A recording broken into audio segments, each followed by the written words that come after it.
예, 부활절입니다. 부활절에 대한 설명은 제가 더 드리지 않아도 의미를 알 것입니다.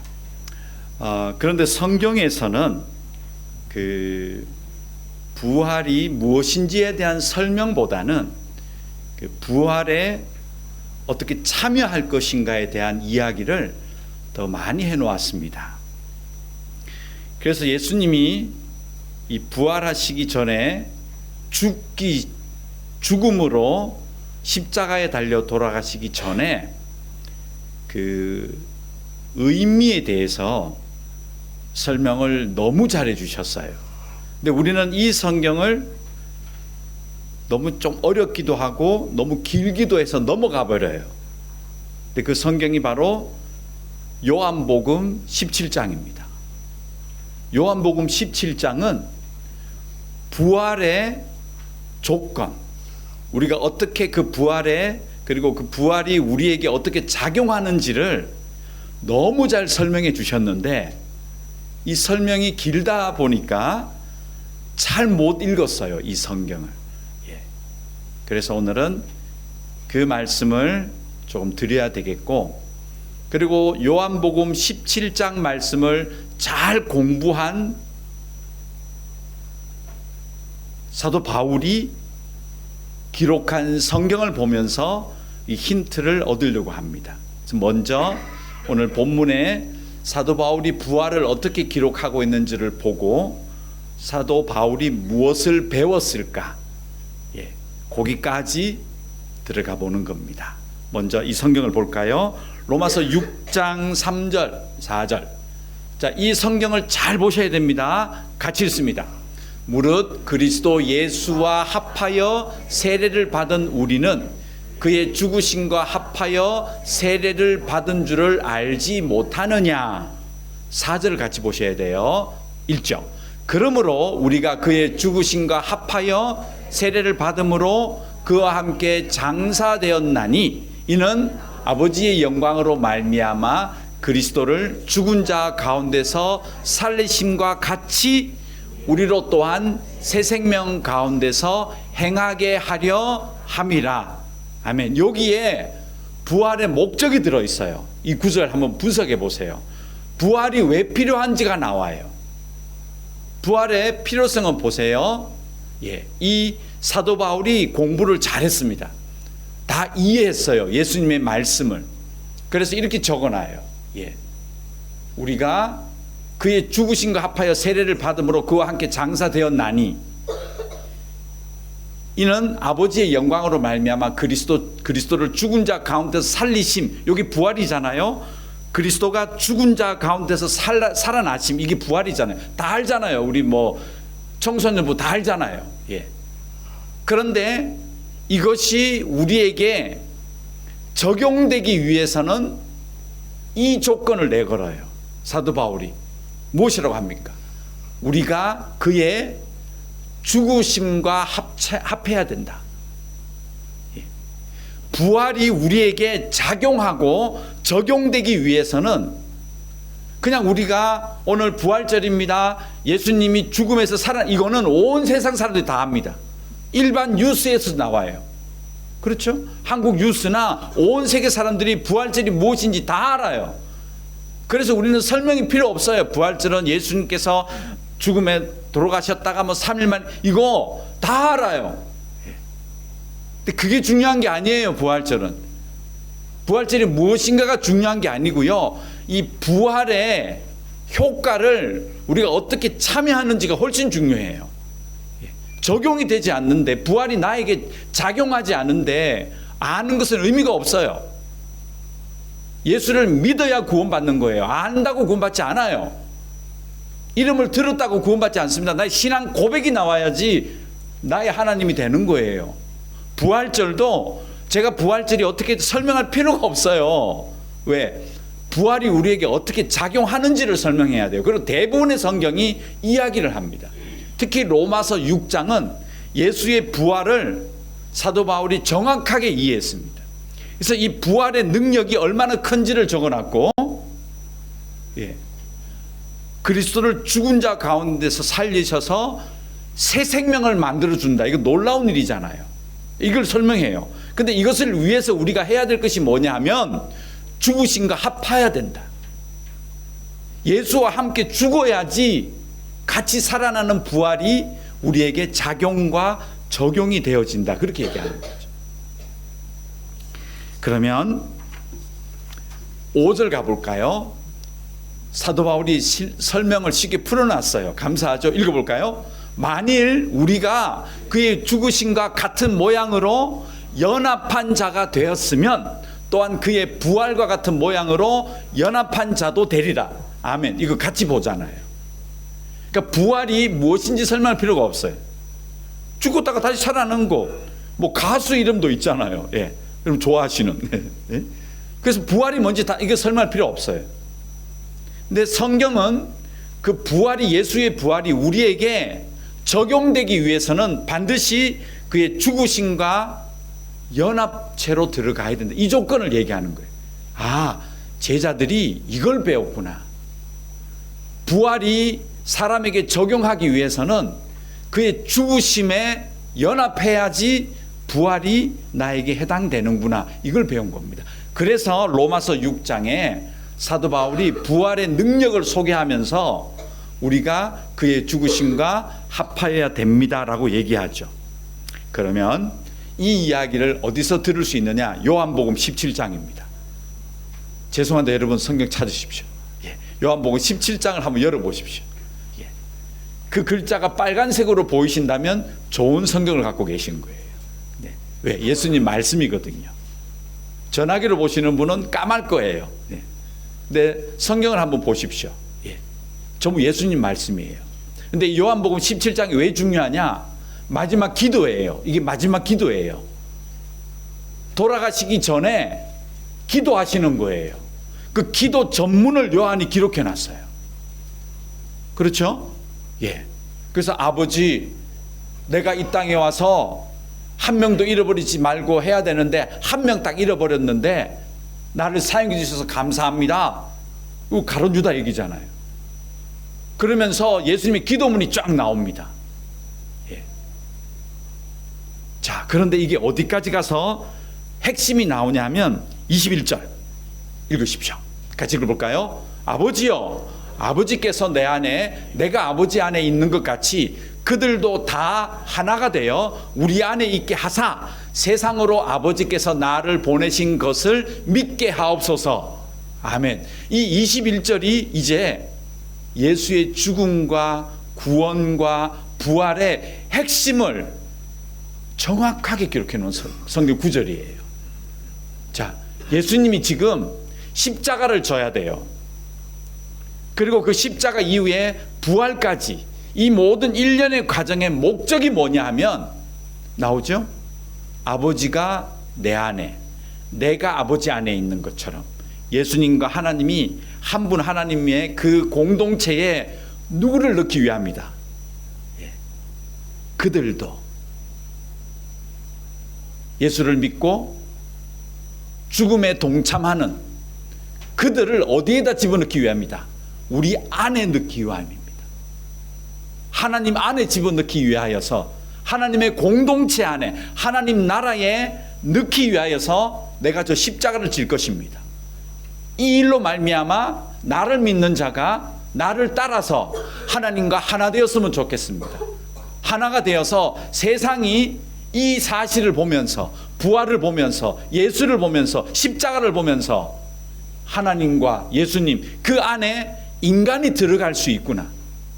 하나님의 나라를 인간에게 열어주고 계시구나.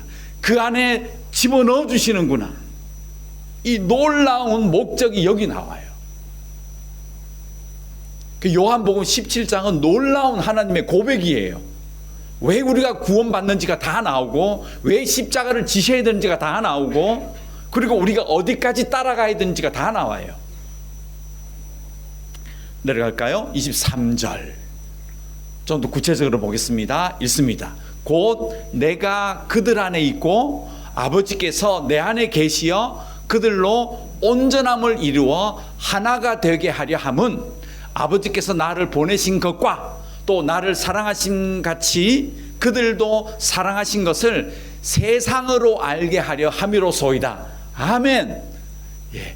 여러분 이 구절만 외우시면 신학교 안 가셔도 됩니다. 예. 이 구원론을 정확하게 깨달으신 거예요.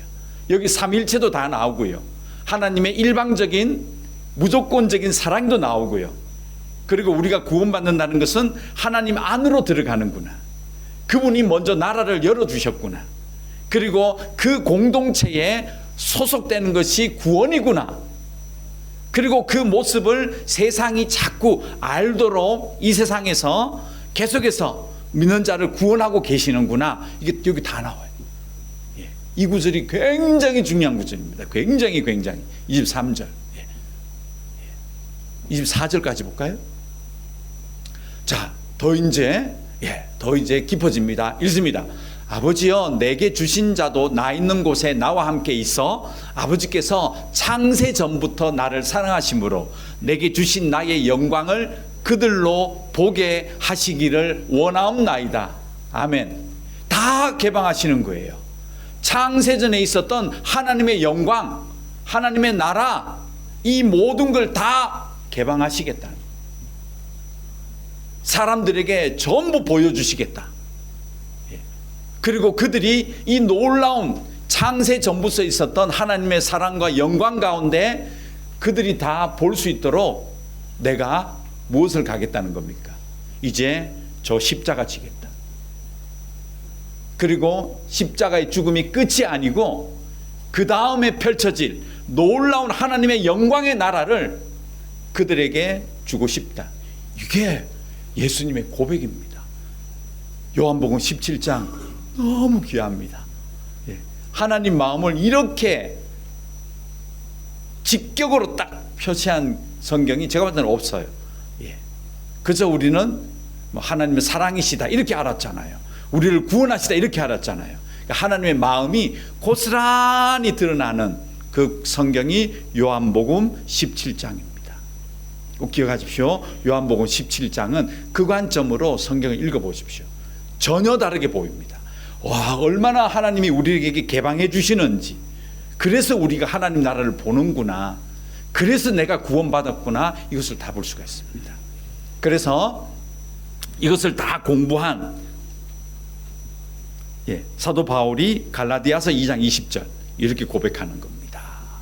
다 아시는 내용이지만 이 성경 구절을 기억하시고 한번 보시죠. 읽습니다. 내가 그리스도와 함께 십자가에 못 박혔나니 그런즉 이제는 내가 사는 것이 아니요 오직 내 안에 그리스도께서 사신 것이라. 이제 내가 육체 가운데 사는 것은 나를 사랑하사 나를 위하여 자기 자신을 버리신 하나님의 아들을 믿는 믿음 안에서 사는 것이라. 아멘. 지금 사도 바울이 어디에 들어가 버렸습니까? 예수님의 그 공동체 안에 들어가 버렸잖아요. 내가 사는 것이 이제 나 혼자 사는 게 아니더라는 거예요. 이제 그 믿음 안에서 하나님과 그 예수를 보내신 하나님의 능력 가운데 내가 살고 있더라. 이렇게 고백하고 있죠.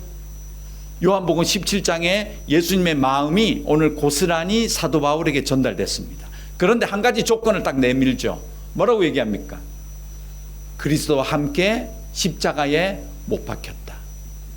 이 부활의 효과, 죽어도 살아날 수 있는, 우리 영혼이 죽지 않은 이 부활의 능력, 부활의 효과는 반드시 하나의 조건이 필요합니다. 우리 자신을 십자가에 못 박아야 됩니다. 그리스도와 연합해야 됩니다. 죄를 고백하고 나를 부인하고, 이 조건이 부활의 능력을 나의 것으로, 하나님의 마음을 여러분과 저의 것으로 만들어내는 필수 조건이 나를 십자가에 갖다 못을 박는다. 자아를 죽이라는 거죠. 죄를 고백하고 못난 부분을 도려내라는 겁니다. 그 조건으로 하나님의 공동체 안에 들어가서 같이 죽고 같이 살아나는 그 부활의 효과에 우리가 나갈 수 있다는 것이죠. 기억하십시오. 그래서 부활은 조건이 필요합니다. 자기를 죽여야 된다. 그런 다음에 예수를 따라서 하나님의 영광의 공동체로 들어갈 수 있구나. 이것을 기억하시고요. 자, 11절 오늘 본문, 이제 본문이에요. 10절부터 볼까요? 네. 자, 여기 보세요. 이제 사도 바울이 잘 배웠습니다.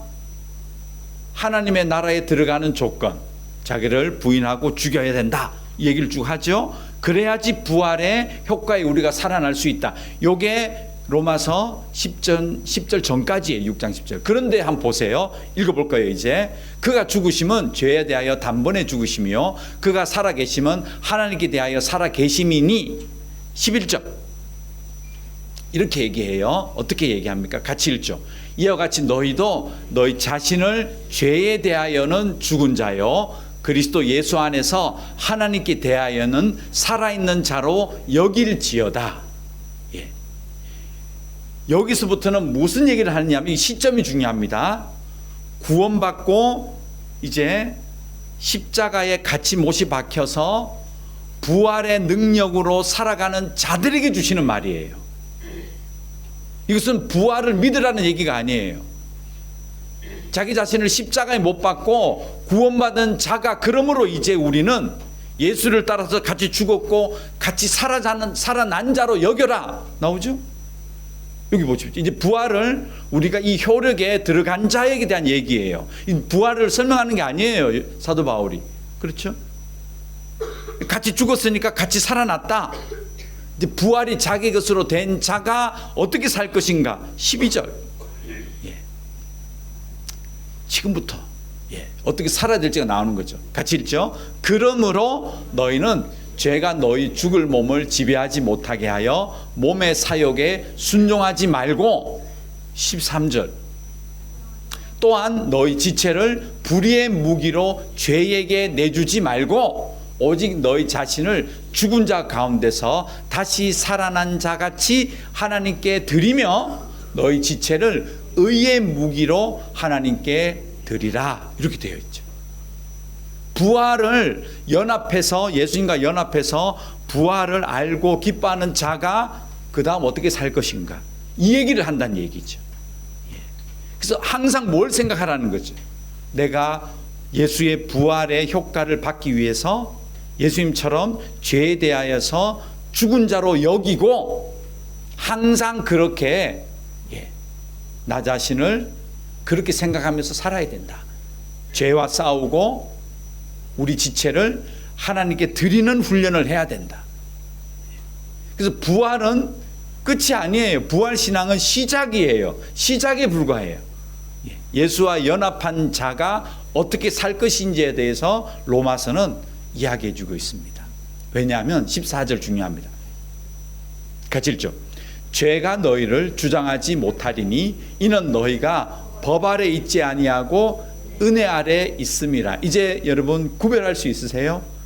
예수님을 통해서 시대 구분하라 그랬죠. 율법 시대에 살아갔던 구약과 하나님의 은혜의 시대. 이제 이스라엘에 가지 않아도 성막에 가지 않아도 성령으로 구원받는 시대, 성령 시대, 은혜의 시대, 그 얘기하는 겁니다. 보십시오. 이 성경 그렇죠? 사도 바울이 안 거죠. 그 율법사예요. 바리새인이에요. 사도 바울은 성경을 달달 외우는 자였어요. 근데 그가 딱 구별하잖아요. 우리는 이제 예수로 말미암아 무슨 시대에 접어들었다? 은혜의 시대에 들어왔다. 정확하게 알고 있죠. 이제 법 아래 구약 시대가 아니다는 거예요. 그래서 이 은혜의 시대 때는 예수의 죽음과 부활에 연합했기 때문에 항상 그 기억을 가지고 우리가 죄와 싸우면서 살아가야 되는 시대가 바로 부활신앙의 시대, 은혜의 시대라고 사도 바울이 주장하는 겁니다. 이게 로마서 6장 내용입니다. 정리하겠습니다. 우리 아동부, 청소년부구나. 잘 들어주셔서 감사합니다. 늘 진지하고 잘 듣습니다. 네. 어렵겠지만 잘 기억하십시오.